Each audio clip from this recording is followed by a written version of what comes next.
નમસ્કાર મિત્રો, હવે આજે બહુ મોટી વિચારધારા લે કે સૃષ્ટિ હોય એવી દેખાય કે આપણી દ્રષ્ટિ હોય એવી સૃષ્ટિ દેખાય. મિત્રો, સૃષ્ટિ તો હોય એવી જ હોય, પણ એ દેખાય કેવી?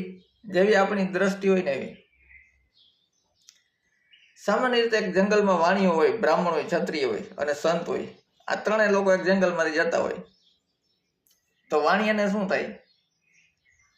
કા પુષ્કળ લાકડું છે, ધંધો કર્યા જેવો છે. બ્રાહ્મણ હોય એને એમાં કુદરતનું સૌંદર્ય દેખાય, અને સંત હોય એને એમાં ખુદ ભગવાન દેખાય કે આ મારું ભગવાનનું સર્જન છે. અને ક્ષત્રિય હોય તો એને એની ઉપર હુકુમત જમાવવાનો વિચાર આવે, કેમ કે આ ક્ષત્રિયનો ગુણ છે. મિત્રો, હું જે રીતનું આ દુનિયાને જોઉં એવી દુનિયા મને દેખાય. હું જેવી વિચારધારાનો માણસ હોઉં એવો મને સામેવાળો દેખાય. હું ચોર હોઉં તો મને સામેવાળો ચોર જ લાગે.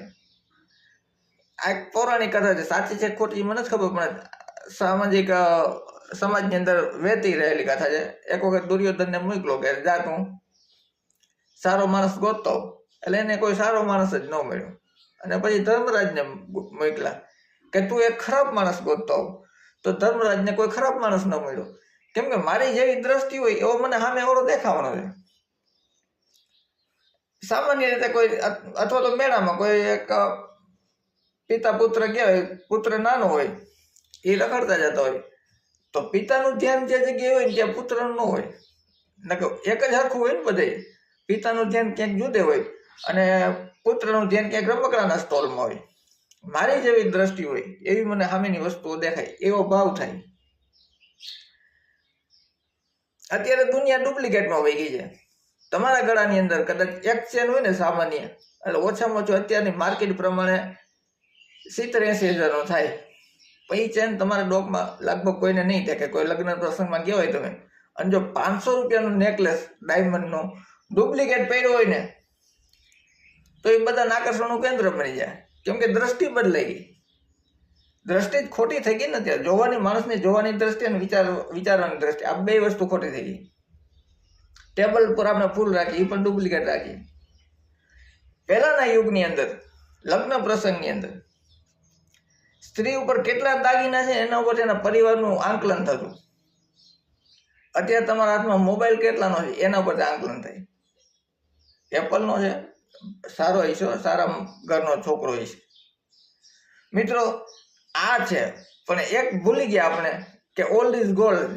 જે ડોકમાં ચેન હતો 70-80 હજારનો, અત્યારે કોઈને દેખાતો નથી. 500નો ડુપ્લિકેટ નેકલેસ દેખાય છે, પણ એ ચેનને તમે અત્યારના 70 હજાર વાળો તમે 2 વર્ષ પછી વેચો તો 80નો થાય, અને 500નો ડુપ્લિકેટ ડાયમંડ નેકલેસ હોય ને એ 2 મહિના પછી 250માં કોઈ ન રાખે. આટલો ફરક છે. વિચારધારા જેટલી મારી ઊંચી હોય એટલો હું ઊંચો જાઉં, મારી દ્રષ્ટિ જેટલી નીચી હોય એટલો હું નીચો જાઉં. આ સ્વાભાવિક છે. મિત્રો, આ આંખની અંદર જે નાની એવી કીકી છે ને, એની આ રાજ રમત છે બધી. એને જો બદલાઈ જાય તો આખી સૃષ્ટિ ભગવાન નહીં લાગે, આખી સૃષ્ટિ મને પ્રિય લાગે. આ બધું છે ને એ દ્રષ્ટિ હોય એવું દેખાય એટલું જ નથી. મિત્રો, કોઈ ભગવાન પણ મને એવો દેખાય જેવી મારી દ્રષ્ટિ હોય. તમને સાંભળજો, તમને એમ થાય આ ભાઈ શું બોલે છે, પણ આપણે ભગવાનને હંમેશા શું ધરીએ? આપણે પ્રિય હોય. આપણે કોઈ ભગવાનને પૂછ્યું તને શું ગમે છે, અને ભગવાન આપણે કહેવાનું નથી. અગરબત્તી કેવી પસંદ કરીએ? આપણે કઈ ફ્લેવર ગમે છે? ભગવાનને ફૂલ કેવા ચડાવશું? આપણે કેવા ગમે છે? જેવો મારી દ્રષ્ટિ હોય ભગવાન પણ મને એવો દેખાય. આખી સૃષ્ટિ મને મારી જેવી દ્રષ્ટિ છે એવી દેખાશે.